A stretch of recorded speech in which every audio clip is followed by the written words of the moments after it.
हे नाही बोला ना बघून.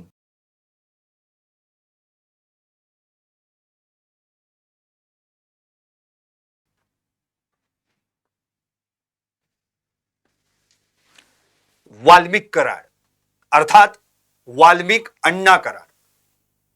संपूर्ण महाराष्ट्रात सध्या एकच नाव गाजतंय, ते म्हणजे वाल्मिक अण्णा कराड.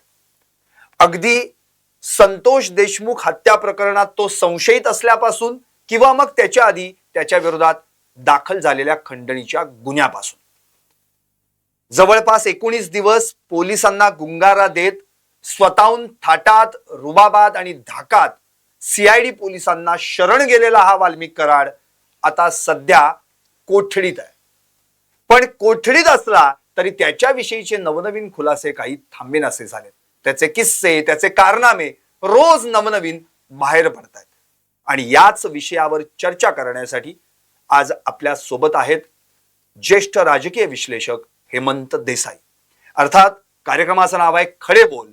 आणि या खडे बोल कार्यक्रमातल्या या विशेष सेगमेंट मध्ये आपण पाहणार आहोत अर्थातच किस्से वाल्मिकच्या धाकाचे, रांजण भरले पापाचे. नमस्कार, मी संदीप चव्हाण आणि आपण पाहताय top news Marathi. Desai sir, नमस्कार. आका आणि आकाचा आका असे बरेचसे काही शब्द वापरले गेले. लोकांना आका कोण आहे तर कळाला, तर सध्या कोठडीत तो आहे. आणि जेव्हा सुरेश धसांना हे विचारलं की आकाचे आका कोण, तर ते तुम्हीच समजा असं म्हणून तो विषय तिथले ते सोडून देतात. मूळ मुद्दा असा आहे, मला याच प्रश्नांवर तुम्हाला सुरुवात करायची. हा जो आका आता कोठडीत आहे तो म्हणजे एक हिमनगाचं टोक आहे का? 100% हिमनगाचा टोक आहे. आणि मी सुरेश धस यांच्याप्रमाणे सावधपणे बोलणार नाही. मी थेट सांगतो की धनंजय मुंडेच मोठा आका आहे.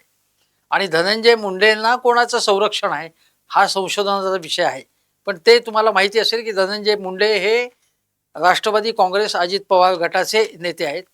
आणि धनंजय मुंडे आणि अजितदादा पवार यांचे अनेक वर्ष अत्यंत घनिष्ठ संबंध होते. ज्यावेळी 4 दिवसांचं पहाटेचं म्हणजे सकाळचं सरकार स्थापन झालं होतं, त्यावेळी सुद्धा ते जेव्हा पाडण्यात आलं किंवा पडलं तेव्हा शरद पवार एकेका आमदाराला परत बोलवत होते. त्यामध्ये धनंजय मुंडे हे अचानक यशवंतराव चव्हाण प्रतिष्ठानमध्ये दाखल झाले होते. आणि ते म्हणाले, माझा मोबाईल बंद होता, मला झोप लागली होती. हे कोणालाही कधीही पटलेलं नाही आहे. आणि ते त्या ठिकाणी अजितदादा पवारांच्या बरोबरच होते. शरद पवारांशी दगाबाजी त्यांनी केली होती. ज्या शरद पवारांनी त्यांना त्यांच्या इच्छेमुळे गोपीनाथ मुंडेंच्या भाजपमधून राष्ट्रवादी काँग्रेसमध्ये आणलं होतं, यामध्येच त्यावेळी त्यांनी त्यांचा विश्वास पूर्णतः गमावला. आणि त्याच्याही अगोदर अनेक त्यांची जी काही प्रकरणं होती ती पुढे येत होती. तुम्हाला आठवत असेल तर पंकजाताई मुंडे यांच्यावरती जेव्हा विरोधी पक्षनेते होते धनंजय मुंडे विधान परिषदेमध्ये, तेव्हा चिक्की घोटाळ्याचा आरोप ते सतत करत होते. चिक्कीताई असंही संबोधत होते आणि त्यांच्या राजीनाम्याची मागणी करत होते. तेव्हा देवेंद्र फडणवीस पंकजा मुंडे यांना त्यांनी शेवटी एका आरोपाच्या चक्रव्यूहात गोवण्यात आलं आणि मग त्यांना त्याच्यातनं माफ करण्यात आलं, क्लीन चिट देण्यात आली. पण हे सगळं त्यांना फायली कोण देत होतं? धनंजय मुंडे यांना मंत्रालयातून, कारण तेव्हा देवेंद्र फडणवीस हे मुख्यमंत्री होते. हे सगळ्यांना माहिती आहे. सर, पण आत्ताच एक अंजली दमाने यांनी एक खुलासा केलेला आहे की पंकजा मुंडे यांच्या फायली घेऊन धनंजय मुंडे अंजली दमाने यांकडे गेले होते. 100% खरं आहे ते. आणि त्यामुळे धनंजय मुंडे हे आता म्हणतायत की मी राजीनामा देण्याची का गरज आहे? मग चिक्की घोटाळा सिद्ध झालेला नव्हता, पंकजाताईंचा राजीनामा ते मागत होते त्यावेळी. अशा वेळी म्हणजे आज धनंजय मुंडेंचा राजीनामा यासाठी मागितला जातोय की तिथली सगळी जी पोखरलेली व्यवस्था आहे त्याची नैतिक जबाबदारी घेऊन त्यांनी राजीनामा द्यावा. संतोष देशमुखांच्या हत्येत थेटपणे त्यांचा हात आहे असं कोणीही म्हणत नाहीये.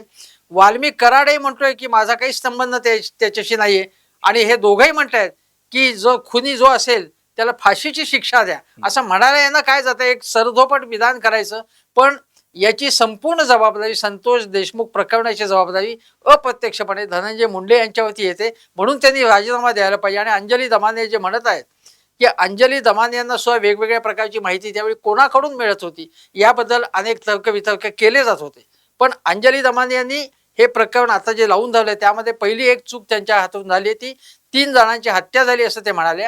अशा प्रकारची माहिती कन्फर्म केल्याशिवाय त्यांनी बोलायला नको होती. त्यामुळे तुमच्या विश्वासार्हतेला तडा जातो असं माझं मत आहे. नक्कीच सर, मुळातच आता आपण त्या छोट्या आकाकडे येऊयात, कारण की परळीतली जी दहशत आहे त्या दहशतीचा एक हुकमी एक्का म्हणून या आकाला वर्त आणण्यात आलं, राजकीय वरदस्त त्याला प्राप्त झाला.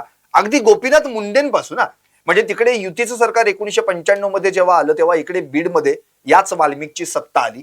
राज्यात नेतृत्व गोपीनाथ मुंडे करत होते, पण बीडची पोलीस आणि प्रशासकीय सूत्र हा वाल्मिक कराड हलवत होता. आता त्याचे वेगवेगळे किस्से बाहेर येत आहेत. इतकंच नव्हे तर या वाल्मिक कराड विषयी परळीत जरा जरी कोण हू का चू केलं तरी त्याला पुढे दुसरा दिवस त्याच्या आयुष्यात उजाडेल की नाही अशी शंका येत होती किंवा तो गायब होत होता. असे बरेचसे किस्से आता या वाल्मिक कराडचे बाहेर यायला लागले. सर, प्रश्न हा मला असा पडतो की एवढं करणारी ही व्यक्ती म्हणजे अगदी 15 ते 16 वर्ष ज्याचा अंमल परळीवरच होता, जो अगदी गोपीनाथ मुंडेंचा घरगडी, तो थेट नगरपालिकेचा, परळी नगरपालिकेचा नगराध्यक्ष बनतो काय आणि नंतर प्रतिपालकमंत्री म्हणून मिरवतो काय, या सगळ्या ज्या गोष्टी त्याच्या हातनं घडल्या, घडवणारा करता करविता कोण वेगळाच आहे. हा म्हणजे वाल्मिक कराडांची जबाबदारी धनंजय मुंडेंना घ्यावीच लागेल. एक तर आपल्याला माहिती आहे की पंकजाताईंनी जाहीर सभेमध्ये जी आम्ही बघितलेली आहे, त्यांनी सांगितलं की धनंजय मुंडेंचं पानही हलू शकत नाही असा नेता कोण आहे, तो आपल्यामध्ये आहे, उभं राहा म्हणून. तेव्हा वाल्मिक कराड याला फार दिवस झाले नाहीत, त्यांनी हात वर करून ते उभे राहील. मी ते ज्या टोनमध्ये म्हणाल्या की धनंजय मुंडे कुठल्याही प्रकारचं काम त्यांच्याशिवाय करू शकत नाहीत. आणि हे फक्त परळी नाही तर परळीच्या बाहेर सुद्धा आता हळूहळू वाल्मिक कराडचा विस्तार होत होता. आणि तो विस्तार कसा होत होता, बीड जिल्ह्यामध्ये अन्य ठिकाणी. इतके दिवस परळीपुरतं मर्यादित जेव्हा क्षेत्र होतं, म्हणजे सगळ्या अवैध धंद्यांचं, जमिनी ढापण्याचं, खंडणीचं हे परळीपुरतं मर्यादित असेपर्यंत काही हे अनेकांना त्याच्यामध्ये हरकत वाटत नव्हती. जेव्हा ते अन्य ठिकाणी घुसायला लागले, अगदी आमदार आणि माजी मंत्री सुरेश धस हे आज आवाज उठवते ते ठीक आहे, पण वाल्मिक कराडची दहशत ही अनेक वर्षाची आहे. त्यावेळी त्यांनी त्याच्याकडे कानाडोळा केला. आज ते असं म्हणाले की ते आता डायरेक्ट म्हणाले होते सुरेश धस की आमच्या भागात यायला लागलेले ते आणि ते आम्हाला आमच्या नजरेत यायला लागलं. पण त्यांनी त्यावेळेस आवाज उठवायला पाहिजे होता. एवढंच नव्हे तर बीड जिल्ह्यामधले जे बाकीचे आमदार आहेत, म्हणजे आज प्रकाश सोळंके असतील किंवा ते पंडित असतील, विजयसिंह पंडित, हे अजितदादा गटाचेच जे आमदार आहेत ते त्यांच्या विरोधात बोलतायत. पण अगोदर का नाही बोलले ते? परळीमध्ये तुम्हाला आता बीड जिल्ह्यामध्ये दंगलींसारखे प्रकार झाले, सोशल मीडियावरनं हाणामारी झाली लोकांची आणि त्याचं पर्यवसान दंगलीमध्ये झालं, घरं जाळण्यात आली, मराठा ओबीसी हे सगळं प्रकरण चालू असताना वाल्मिक कराड आणि धनंजय मुंडे यांच्या समर्थकांचा तिथे काय रोल होता हे तपासण्याची आवश्यकता होती. पण हे तपासलं गेलं नाही. बीडची दंगल कोणामुळे झाली? बीडमध्ये इतके दिवस खंडणी सत्र सुरू होतं. स्वतः देवेंद्र फडणवीसांनी विधानसभेत सांगितले की बीडचं पूर्णपणे बीडचा बिहार होतो की काय अशी परिस्थिती निर्माण झालेली आहे आणि हे आम्ही खपवून घेणार नाही. पण ही परिस्थिती आज निर्माण झाली नाही. देवेंद्र फडणवीस मुख्यमंत्री होते, देवेंद्र फडणवीस विरोधी पक्षात होते, महाविकास आघाडीचं सरकार होतं, तेव्हा शरद पवार त्यांचीही जबाबदारी याच्यामध्ये येते. जेव्हा एक पक्ष होता त्यांचा, तेव्हा धनंजय मुंडेच्या बद्दल त्यांना काही खटकलं नाही. जेव्हा ते धनंजय मुंडे त्या बाजूला गेल्यानंतर शरद पवारांचं सुद्धा स्टेटमेंट असं आहे की यांचे हे माझ्या विरुद्ध आज बोलतायत, पण यांच्या अनेक काही गोष्टी यांनी केल्या त्यावेळी मी त्यांचं संरक्षण केलं, अशा आशयाचे उद्गार शरद पवार यांनी काही महिन्यांपूर्वी काढलेले होते. म्हणजे एका अर्थाने तुम्ही त्यांना पाठीशी घातलं हेच तुम्ही क्लिअर करा. 100%. म्हणजे जसं मी म्हणतोय की हसन मुश्रीफ वगैरे हे लोक भाजपच्या महायुतीत सामील झाले तेव्हा हे सगळे शरद पवारांपासून सगळे सुप्रिया ते सगळे टीका करतात, चांगली गोष्ट आहे. पण तुमच्या पक्षात होते तेव्हा त्यांनी सगळे गैरप्रकार आणि भ्रष्टाचार केला, तेव्हा तुम्हाला त्याची काहीच कल्पना नव्हती. आता ते म्हणतात की त्यांनी काय केली असेल तर चौकशी करा. आम्ही काय आरोप केले? फडणवीसांनीच केलेत. पण तुम्ही का नाही आरोप केले? जर तुमच्या पायाखाली काय जळतंय, हे लोक काय उद्योग करतात हे तुम्हाला माहीत नव्हतं का? मग तुमच्याबद्दल संशय निर्माण होतो. म्हणून याची जबाबदारी शरद पवार यांच्यावर सुद्धा येते, सुप्रियाताई, जयंत पाटील सगळ्यांवरती येते याची जबाबदारी. अजितदादा पवारांचे ते राईट हँड असल्यामुळे त्यांच्यावर जबाबदारी अधिक येते. आणि सध्या अजित पवार हे त्यांचे महाआका आहेत असं आपण म्हणू. नक्कीच. आणि तुम्ही आता नाव घेतलं जयंत पाटलांचं. जेव्हा हा पक्ष एकसंध होता तेव्हा त्याच परळीच्या कार्यक्रमात जयंत पाटलांनी असा माणूस आपल्याकडे असणं म्हणजे वाल्मिक कराडासारखा ही फार मोठी उपलब्धी आहे. आणि हे पार्सल मी माझ्याकडे घेऊन जातो म्हणून. आणि तेव्हा लोक म्हणाले होते नग नग असा शब्द वापरला. त्यावर ते असं म्हणाले होते, पक्षाध्यक्ष मी आहे, मी म्हणेल तेच होईल. याचा अर्थ त्या वाल्मिक कराडशी सगळ्यांशी संबंध होते, सगळ्यांशी धागे बांधले, सगळ्यांसोबतचे फोटो आपण पाहिलेले. आता प्रश्न हाच उरतो की जेव्हा असा वाल्मिक कराड आणि त्याचे कारनामे बाहेर येतात तेव्हा सगळे हात वर करतात, हात झटकतात, याचा माझ्याशी काही संबंध नाही म्हणून बाजूला होतात. पण या वाल्मिक कराडमुळे सर्वसामान्यांना जो काही त्रास झालेला आहे, त्यांच्या हातापोटावरचं जे काही सगळं होतं ते सगळं कसं विस्कटलं, संसार कसे संपले, कोण कसे गायब झाले, या सगळ्यांचे किस्से बाहेर आले तर अक्षरशः नको नको होतं. आपण याच स्टुडिओमध्ये सर बीडचे माजी जिल्हाधिकारी सदानंद कोचे यांचा इंटरव्ह्यू केला होता आणि त्यांनी असं सांगितलं होतं की मी जेव्हा कलेक्टर होतो त्यावेळी रोज ऑफिसला जाताना लोडेड गन घेऊन जाऊन बसायचो. म्हणजे विचार करा, कलेक्टरला जर एवढी दहशत असेल तर सर्वसामान्य माणसांचं काय असेल. आणि हा किस्सा अगदी 2011-12चा. 2011-12च्या मध्ये तुम्हाला आठवत असेल ते तेव्हा अशोक चव्हाण नंतर पृथ्वीराज चव्हाण हे मुख्यमंत्री झाले. त्यावेळी सिंचन घोटाळ्यापासून अनेक गैरव्यवहार सुरू होते. त्यावेळी हे जोरदारपणे सगळं चालू होतं. मला वाटतं 2009 मध्ये धनंजय मुंडे निवडून आले. 2014 मध्ये मला वाटतं मंत्री झाले. 2009 साली आले का माझ्या लक्षात नाही आता, पण 2014 मध्ये ते मंत्री झाले. पण त्यांची खरी दहशत जी आहे ती मात्र खरी दहशत वाल्मिक कराडची ही गेल्या 2.5 वर्षात अधिक झाली. हे आपल्याला नाकारता येणार. मी जेव्हा शिंदे सरकार होतं, महाविकास आघाडी सरकारमध्ये काहीच नव्हतंच नाही. महाविकास आघाडीच्या वेळी सुद्धा हे पालकमंत्री होते. म्हणजे गेली 5 वर्ष धनंजय मुंडे हे पालकमंत्री आहेत. आणि पालकमंत्रीच्या अंडर पोलीस प्रशासन, महसूल प्रशासन, संपूर्ण प्रशासन, कलेक्टर वगैरे सगळे त्याच्या अंडर येतात आणि त्याच्या आदेशाशिवाय काही होऊ शकत नाही. आणि हे जर प्रतिपालकमंत्री जर झालेले होते, पूर्ण सत्ता त्यांच्या हातात दिली होती. म्हणजे माझ्या माहितीप्रमाणे ते डेप्युटी कलेक्टर पर्यंतच्या अधिकाऱ्यांना अत्यंत असभ्य भाषेत, असंस्कृत भाषेत शिव्या देऊन त्यांना ऑर्डर्स देत असत. म्हणजे जणू काय ते त्याचे घरगडी आहेत अशा प्रकारे त्यांना वागवत असत. आणि या प्रकारचं ते वागत असताना, इतकी दहशत असताना एकाही अधिकाऱ्यांनी त्याच्या विरुद्ध आवाज उठवला नसेल, तक्रार केली नसेल, तर ते बिनकाण्याचे लोक आहेत. थोडी हिंमत करावी लागते. आणि अधिकाऱ्यांनी सुद्धा हिंमत केली नसेल तर हे भयंकर आहे. आणि मी तुम्हाला सांगतो, उदाहरण तर अनेक आहेत. उदाहरणं एक उदाहरण तर मला असं माहिती आहे अनेक वर्षांपूर्वीचं, आणि हे तुम्ही मगाशी ज्याचा उल्लेख केला की मुंडेंच्या काळापासून बीड जिल्ह्यातलं वातावरण, विशेषतः परळीमधलं वातावरण अतिशय वाईट आहे. त्यावेळी परळीमध्ये एक वीज केंद्र, परळीचं जे आहे औष्णिक विद्युत, त्या ठिकाणी एक ज्येष्ठ अधिकारी आले होते, फॅमिली घेऊन आले होते, त्यांची बदली झाली होती. आणि त्यावेळी त्यांच्या कन्येला त्यांनी ऍडमिशन कॉलेजमध्ये मिळवून दिली. आणि कोणाच्या तरी नजरेत त्या मुलीकडे वाकड्या नजरेने कोणीतरी पाहिलं आणि मग तिला आपल्याकडे आणण्यात आलं, त्यांच्या घरी आणण्यात आलं. आणि जो प्रसंग त्या फॅमिलीवरती आला त्यामुळे त्या अधिकाऱ्याला आपल्या मुलीच्या बाबत जे घडलं त्यामुळे इतका धक्का, शॉक बसला की त्यांनी ती नोकरी सोडली, परळी सोडली, ते निघून गेले तिकडे. हे किती भयंकर आहे. म्हणजे एखाद्या चांगल्या कुटुंबातल्या, कोणाच्याही कुटुंबातल्या, समजा कुठल्याही कुटुंबातल्या व्यक्तीवरती असं होताच कामा नये, पण चांगल्या कुटुंबातल्या व्यक्तींना जर असं होत असेल, त्यांच्यावरती, अधिकाऱ्यावरती, सरकारी अधिकाऱ्यावरती अशा प्रकारची दहशत असेल, अनेक ठिकाणी, अनेक कॉलेजेसमध्ये असेल किंवा सरकारी कार्यालयामधल्या मुलींना तिथे असं म्हणजे असुरक्षित वाटत होतं. अनेकांनी आपल्या बदल्या करून घेतल्या. आणि बीड मध्ये अशी परिस्थिती आहे, तुम्हाला माहिती असेल की स्त्री भ्रूण हत्या, गर्भातच मुलींना मारणं, हा मोठा प्रकार तिथेच घडलेला होता. आणि बीड सुधा मुंडे, आणि बीडची संपूर्ण जर पार्श्वभूमी तुम्ही बघितली तर बीडमध्ये क्रांतिकारक नाना पाटील एकदा तिकडनं कॉम्रेड निवडून आले होते तिथे.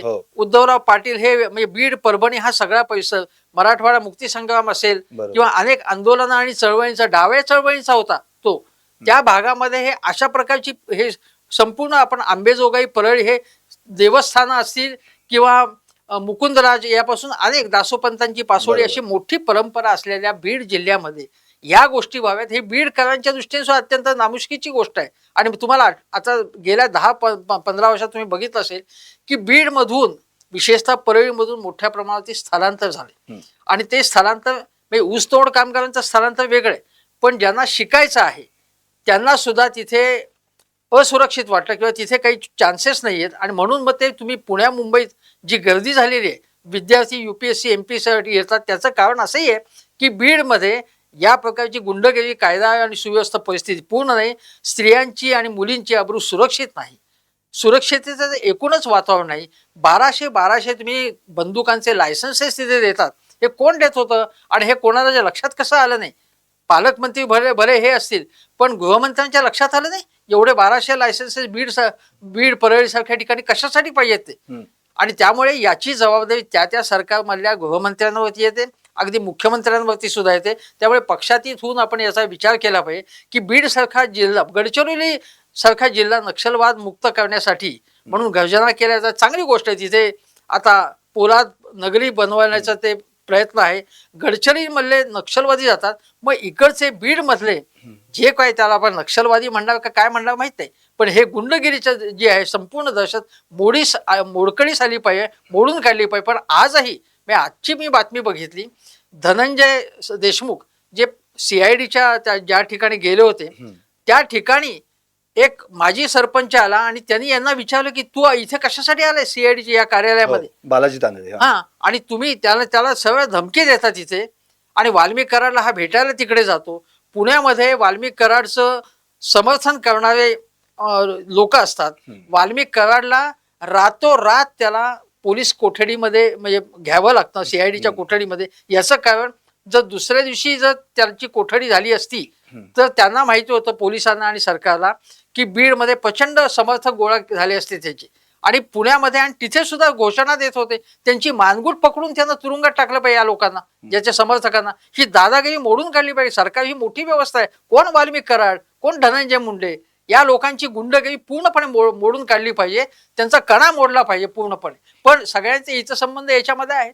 नक्कीच सर. मुळातच आता आपण जेव्हा तो फरार आहे तेव्हापासून आत्ताचा जर आता आपण सगळे दिवस काउंट केले, बघितले, तर त्याचा प्रवास कधी म्हणजे परळीतून तो मध्य प्रदेशात गेला, मग पेंच अभयारण्यात फिरला, मग महाकालेश्वराचं दर्शन घेतलं, पुण्यात आला, इथे काहीतरी राहिला, कुठल्या तरी खासगी रुग्णालयात उपचारही घेतले म्हणण्याने.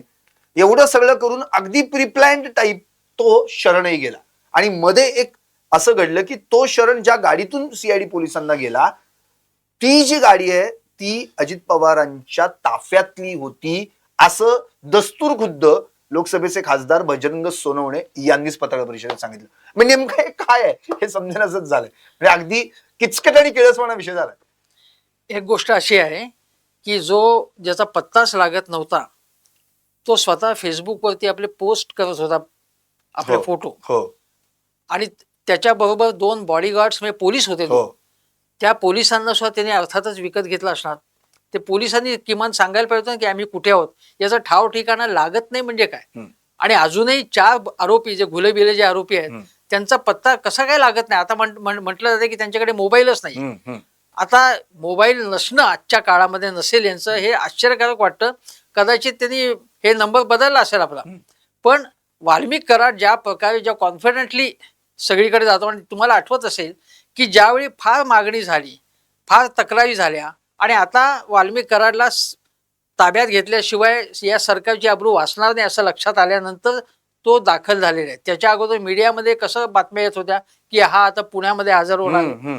एक चॅनल म्हणाले की आम्हीच प्रथम सांगितलं आदल्या दिवशी की तो कुठे आणि तो केव्हा येणार आहे. हे कळलं कसं? याचा अर्थ पोलिसांना याची काही माहिती होती. तिकडे आव्हाडांनी सुद्धा पोस्ट केली होती की आज येणार आहे म्हणून पुणे शहर. म्हणजे एवढं बाकीच्यांना कळतं आणि पोलिसांना कळत. आणि दुसरी गोष्ट अशी की ज्या प्रकारे हे सगळं म्हणजे अगोदर आदल्या दिवशी धनंजय मुंडे आणि फडणवीसांची बैठक होते.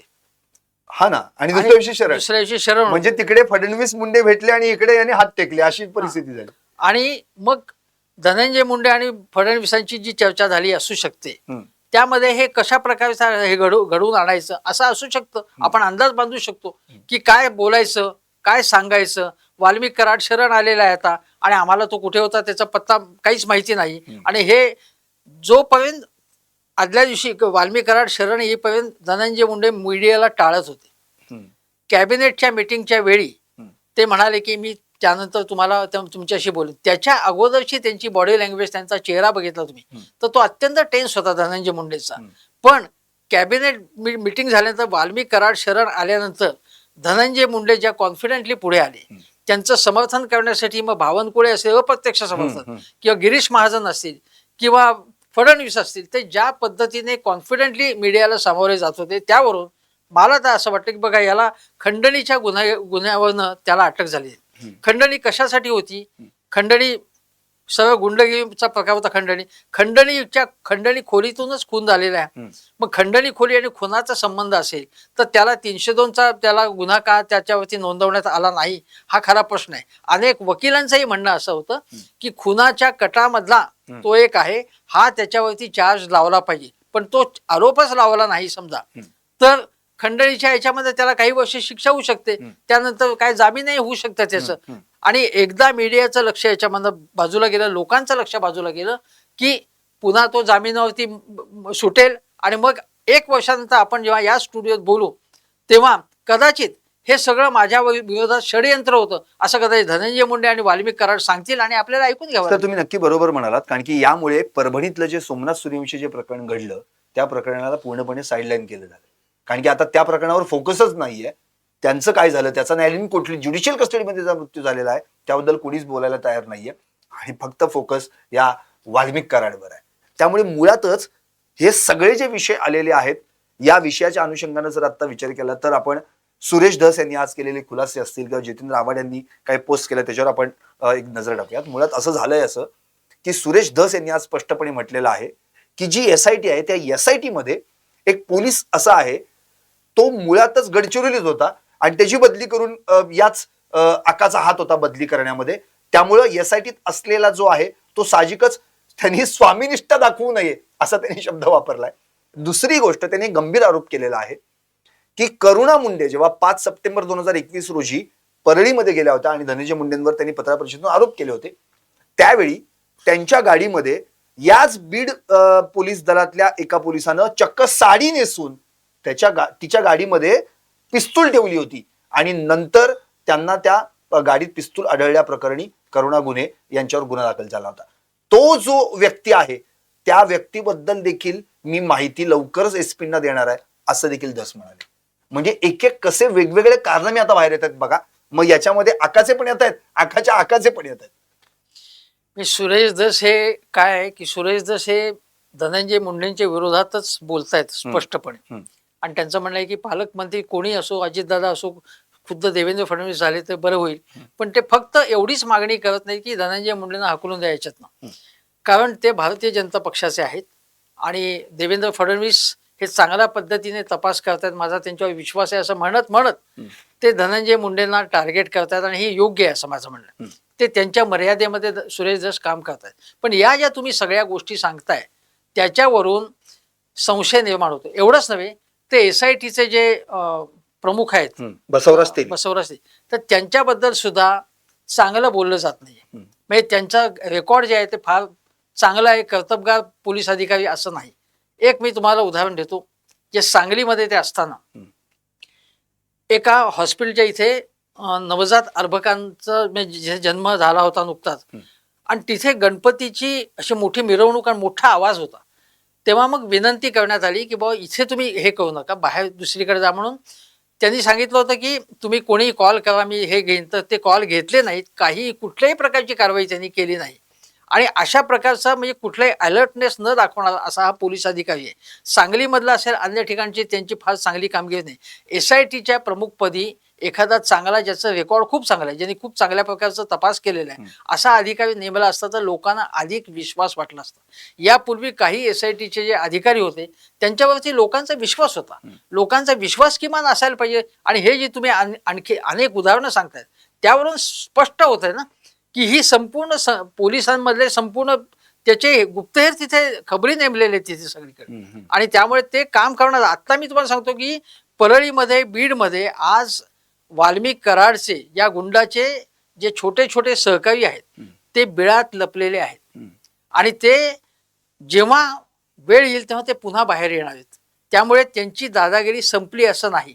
आपण केवळ वाल्मिक कराडला टार्गेट करतोय, पण वाल्मिक कराडची संपूर्ण टोळी होती त्या टोळीचे जे काही सगळे आता बघा राख जेव्हा आणली जाते आणि 300 ट्रक्स आणि वाळूचे 300 आणि याचे तर हजार ट्रक्स किंवा त्याला हायवा म्हटलं त्या हायवाचा जात होत्या. तर त्या या सगळ्या व्यवहारात कोण कोण गुंतले असतील तर जो मी विचार केला तर त्याच्यामध्ये महसूल अधिकारी म्हणजे कुठली फी न भरता इकडे बरोबर. तिकडे जात होते, त्यावरचे जे सगळे एम्प्लॉईज होते, बरोबर. त्या ठिकाणची पर्यावरणाचा नाश करणारे, मग प्रदूषण अधिकारी, पर्यावरण अधिकारी सगळ्यांचं संगनमत असणार याच्यामध्ये. बरोबर. पोलीस आहे, ट्रॅफिक पोलीस आहे. तुम्हाला मी एक उदाहरण देतो की ट्रॅफिक पोलीसमध्ये सुद्धा परळी बीडमध्ये अशी अवस्था आहे. लोकांनी सांगितलं की गाडी गेली, ट्रॅफिक सिग्नल तोडला किंवा काही कागदपत्र नाहीत म्हणून पोलिसांनी अडवल्यावरती ते आडनाव विचारतात, तुमचं आडनाव काय, अमुक आहे का? आणि जर ते विशिष्ट समाजाचे असतील त्यांना सोडून देणं. संपूर्ण त्या भागामध्ये ज्या अपॉइंटमेंट झालेल्या आहेत त्या वाल्मिक कराडच्या सगळ्या इच्छेनुरूप विशिष्ट समाजातील असं होत नव्हतं ना पूर्वी. बरोबर. सगळ्या समाजातल्या लोकांच्या अपॉइंटमेंट झाल्या पाहिजे तिथे. आणि अशा प्रकारचं संपूर्ण एकतर्फी जर झाला संपूर्ण शासन व्यवस्था तर ती न्याय देऊ शकत नाही ना. सर्वसमावेशक असली पाहिजे. आणि त्यामुळे तिथे मुख्य म्हणजे काय, जाती जातींमध्ये तेढ निर्माण झालेली आहे. आणि त्यामुळे आज संतोष देशमुख हे मराठा समाजातले आहेत म्हणून त्यांना आम्ही पाठिंबा देतो, अशा प्रकारची भाषा करणं चुकीचं आहे. एका चांगल्या सरपंचाचा बळी गेलेला आहे, जो धावून गेला होता लोकांसाठी. तो मराठा आहे का, तो वंजारी समाजातला आहे का, तो दलित याचा काही संबंध नाही. पण इतकं जातीय विष या लोकांच्या डोक्यात गेलेलं आहे. अशा प्रकरणांमुळे हे लोकांच्या मनातली जात जात नाही, उलट जात अधिकाधिक जातीच्या जाणीवा तीव्र होत आहेत आणि या समोर होत आहेत, येत आहेत. हे अत्यंत दुर्दैवी आहे. महाराष्ट्राचं वातावरण खूप खूप खराब झालेलं आहे असं माझं मत. नक्की सर. जितेंद्र आव्हाडांनी काही पोस्ट केल्या, त्यातली एक पोस्ट मात्र अत्यंत म्हणजे विचार करायला लावणारे, धक्कादायक आहे. त्यामध्ये त्यांनी असं म्हटलंय की जे बीडला कव्हरेज करायला विविध चॅनेल्स मधून जी काही पत्रकार मंडळी गेलेली आहेत, मग कोणी पुण्यातून गेले, कोणी मुंबईतून गेले, तर ते आता असं म्हणतात की आम्ही आता परत येणार आहोत मुंबईत आणि पुण्यात, कारण त्या ठिकाणी काही इसम आमच्या मागावर सोडले गेलेले आहेत. म्हणजे विचार करा की त्याची दहशत तिथं किती आहे की आपलं जे सगळं प्रकरण आहे त्याचा कव्हर करायला सुद्धा कोणी पुढे येऊ नये अशी दहशत पसरलेली आहे. हे नक्कीच आहे. मी तुम्हाला सांगतो, मी काही वर्षांपूर्वी एक बीड परळीमध्ये काही 2 समारंभाचा प्रमुख पाहुणा म्हणून गेलेलो होतो.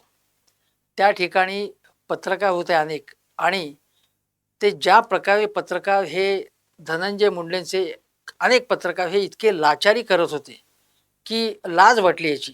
आणि छोट्या प्रत्येक शहरामध्ये, आता इथे धनंजय मुंडे असतील, प्रत्येक शहरामधला जो पुढारी असतो त्याची लाचारी मीडिया फार मोठ्या प्रमाणात करते. आणि आता ही अशी सगळी परिस्थिती आहेच. जितेंद्र आव्हाड यांनी सांगितलेलं अजिबात चुकीचं नाही. तुम्ही जर रिपोर्टिंग बघितलं असेल अनेक चॅनेल्सचे, जे वार्ताहर तिकडचे आहेत ते मॅटर ऑफ फॅक्ट पद्धतीने बोलतात. म्हणजे असं घडलंय, तसं घडलंय, पोलिसांनी असं सांगितलं, ते स्वतःहून काही माहिती खणून काढतायत. आणि वाल्मिक कराडचे जे प्रताप आहेत ते सांगतात असं तुम्हाला कुठल्याही चॅनेलवर दिसत नाही. एवढंच नव्हे, ते एका वर्तमानपत्रामध्ये, म्हणजे अनेक प्रमुख वर्तमानपत्रात याच्या बातम्याच नव्हत्या. म्हणजे वाल्मिक कराडच्या फॉलोअप बातम्या किंवा इन्व्हेस्टिगेशन काहीच नव्हतं. केवळ बातम्या, त्याला अटक झाली, तो शरण आलाय वगैरे बातम्या, तो फरार आहे वगैरे.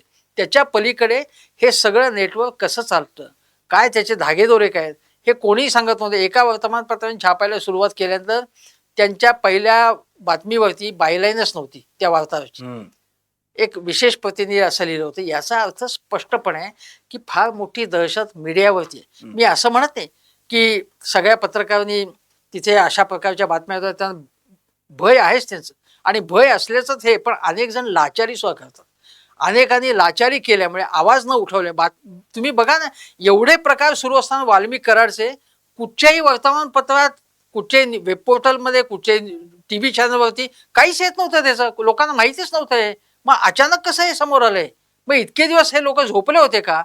मग आवाज लोकांचा ज्यांनी उठवायचा त्या मीडिया करतं काय? मग मुळात एखाद्या तरी यांनी बातमी द्यायला पाहिजे, इन्व्हेस्टिगेशन करायला पाहिजे, कोणी ते PIL करायला पाहिजे की काय चाललंय म्हणून. काहीच नाही. म्हणजे लोक तुम्ही फक्त धनंजय मुंडे आणि या मंडळींना किंवा नेत्यांना, मी हे म्हणत नाही, सामाजिक कार्यकर्ते काय करत होते, मानवी हक्क कार्यकर्ते काय करत होते, स्त्रियांच्या क्षेत्रात काम करणाऱ्या कार्यकर्त्या काय करत होते, कोणीच आवाज उठवला नाही. आता एका स्त्रीने, स्त्री भ्रूण हत्येच्या संबंधी वर्षा देशपांडे सातारच्या त्या वकील आहेत, त्यांनी किती काम केलं याच्यावरती, आणि हे प्रकरण सगळं उघडकीस आणलं न घाबरता. मग हे घाबरण्याचं कारण काय? किंवा बाहेरच्या लोकांनी किमान काहीतरी करायला पाहिजे, पण किमान तिकडच्या लोकांनी काहीतरी माहिती तरी द्यायला पाहिजे ना की असं असं घडतंय. म्हणजे महाराष्ट्रासारख्या ठिकाणी हा जो बिहार होतोय बीडचा, हा आज नाही होते, काही वर्ष होते आणि लोक डोळ्यावरती पट्टी लावून बसले होते, असं माझं असं स्पष्ट म्हणणं भाग आहे. नक्की सर. आणि अगदी आता शेवटचे 2 प्रश्न. सर आता तो कोठडीत आहे आणि मग आता कोठडीत गेल्यानंतर आपल्याला माहिती आहे की लगेच दुसऱ्याच दिवशी त्या ठिकाणी पलंग आणण्यात आले, सगळी व्यवस्था वगैरे सगळं बरंच काय झालं. पण अर्थात प्रशासनाने सांगितलं की ते त्यांच्यासाठी नव्हतं, स्वतः मुख्यमंत्र्यांनी त्यावर उत्तर द्यावं लागलं वगैरे. त्यानंतर आणखी एक महत्वाची घटना अशी घडली की तो आता ऑक्सिजन, त्या ठिकाणी त्याची प्रकृती खालावली, शुगर आहे, आणि मग ऑक्सिजनवर त्याला ठेवलं गेलं. पण आता त्यांनी स्वतःहून असं डिक्लेअर केलं की मला स्लीप ॲम्निया नावाचा एक आजार आहे आणि त्यामुळं मला एक मशीन लागते, सी पॅप नावाची. ती जी मशीन आहे ती मशीन मला रात्री झोपताना लागेल आणि त्यासाठी ती मशीन विशिष्ट दाबाने जी चालू ठेवावी लागते, मला एक मदतनीस लागेल. त्यांनी विशिष्ट नाव देखील सांगितलं, याचिका दाखल केली, या नावाचा संबंधित व्यक्ती माझ्यासोबत 24 तास कोठडीत पाहिजे म्हणून. पण त्या न्यायालयानं ही मागणी फेटाळलेली आहे. प्रश्न हा उरतो, आता हा फरार होता, 19 दिवस इकडे तिकडे बोंबलत फिरत होता, त्यावेळी तो काही मशीन घेऊन फिरत होता का? त्यावेळी त्याच्यासोबत कोणी विशिष्ट व्यक्ती होती का? कारण की तो काय म्हणाला की रोहित कांबळे हीच व्यक्ती मला पाहिजे, रोहित कांबळे प्रशिक्षित आहे, he is a well train. मग तो रोहित कांबळे तुझ्यासोबत होता का? हे सगळं जर आता आपण पाहिलं तर हा सगळा बेबनाव आहे असं दिसतंय. कारण 22 दिवसात तुला फिरताना कुठेच काही लागलं नाही आणि आता तुला कोठडीत मशीन लागते. सर नेमकं काय याच्यावर फक्त अगदी 1 मिनिटात फक्त प्रकाश टाका. नाही, मला वाटतं की हा जो रोहित कांबळेचं नाव घेतो तो त्याचा माणूस असणार आणि तो आपला माणूस आपल्याजवळ असायला पाहिजे आणि माहितीच्या देवाणघेवाणीसाठी सुद्धा याचा उपयोग होऊ शकतो. आज तो ज्या कोठडीत आहे त्या ठिकाणी सुद्धा सगळा आसपासचा भाग हा त्याचाच असल्यामुळे तिथे जे कोणी पोलीस कर्मचारी असतील हे सगळे त्यापैकी अनेक काही जण तरी त्याचे असू शकतात. त्यामुळे याचे कुठलेही लाड पुरवण्याचं काहीच कारण नाही. तुम्हाला मी पॅरलल उदाहरण सांगतो. नक्षलवादी असल्याच्या आरोपावरून जे स्टॅन, मला वाटतं त्यांचं नाव डिसुदा काय, त्यांचं दुर्दैवाने मृत्यू झाला. त्यांना पाणी हवं होतं साधं, ते पाणी नळीतनं हे हवं होतं, ती मागणी अव्हेरली गेली, त्यांचा मृत्यू झाला. आणि जो अत्यंत चांगला सामाजिक कार्यकर्ता माणूस होता, प्रसिद्ध, तुम्ही त्यांच्याकडे इग्नोर करता आणि याचे लाड पुरवण्याचं कारणच नाही मुळात, त्याचे कुठलेही लाड पुरवण्याचं कारण नाही. पण त्याच वेळी त्याचा बळी दिला जाता कामा नये, बळी जाता कामा नये. तो जे त्याच्याकडे सगळी माहिती आहे आणि त्यामुळे त्याचा कुठल्याही प्रकारे दुर्दैवी म्हणजे अशा प्रकारचा अपघाती मृत्यू, घातपात, एन्काउंटर होता कामा नये. त्याला जगवलं पाहिजे, कारण तो एक महत्वाचा एक गुंड आहे आणि त्याच्यामुळे त्याच्याकडनं सगळी माहिती घेऊन त्याचा आणि मोठ्या आकाचा काय संबंध अगदी आहे बरोबर. जसं वडीलचीवार म्हणालेले की मोठ्या आकाला वाचवण्यासाठी छोट्या आकाला वाचवा, असं ते म्हणाले. त्यामुळे ते वाचवण्याची अत्यंत गरज आहे. पण त्याचा एन्काउंटर होण्याची शक्यता नाही, कारण सगळं प्रकरण सगळ्या लोकांपुढे आहे. अक्षय शिंदेला मारलं, तो अक्षय शिंदे कोण होता हा मोठी ताकद आहे आणि याला जर आता कोठडीत मारलं गेलं, समजा एन्काउंटर झालं, तर सरकारची आबरू धुळीला मिळेल आणि त्यामुळे तसं होणार नाही. पण काहीतरी ऍडजस्टमेंट होऊन हे प्रकरण मोठ्या आकारापर्यंत जाऊ नये याचा मात्र आटोकाट प्रयत्न केला जाईल, याची मला खात्री वाटते. सर नक्कीच. आणि आता एक शेवटचाच प्रश्न आहे, तो अत्यंत महत्वाचा आहे कारण की तो कळीचा आहे. सर असे वाल्मिक कराड जवळपास प्रत्येक राजकारणी लोकांकडे असतात, पण ज्यावेळी तो वाल्मिक कराड हाताला लागतो तेव्हा मात्र तो राजकारणी हात वर करतो. त्यामुळं पहिल्यांदा कोणत्याही राजकीय व्यक्तीने असा वाल्मिक कराड तयार करू नये किंवा कुणीही अशा राजकीय व्यक्तीचा वाल्मिक कराड बनू नये. सर तुम्हाला असं वाटतंय की आत्ताशी फक्त एकच वाल्मिक कराड समोर आलाय म्हणून कळलाय, असे कितीतरी वाल्मिक कराड कितीतरी ठिकाणी राज्यभर आहेत? 100% आहेत. आणि अगदी आपण त्या माढ्यासारख्या ठिकाणी बघितलं तर माढ्यासारख्या ठिकाणी सुद्धा गुंडगिरीचे अनेक प्रकार होतात. अनेक गावांमध्ये आपण असं म्हणू शकतो की प्रत्येक ठिकाणी, अगदी पुण्यासारख्या ठिकाणी काही गुंड नेत्यांना भेटतात, हे आपण बघतो.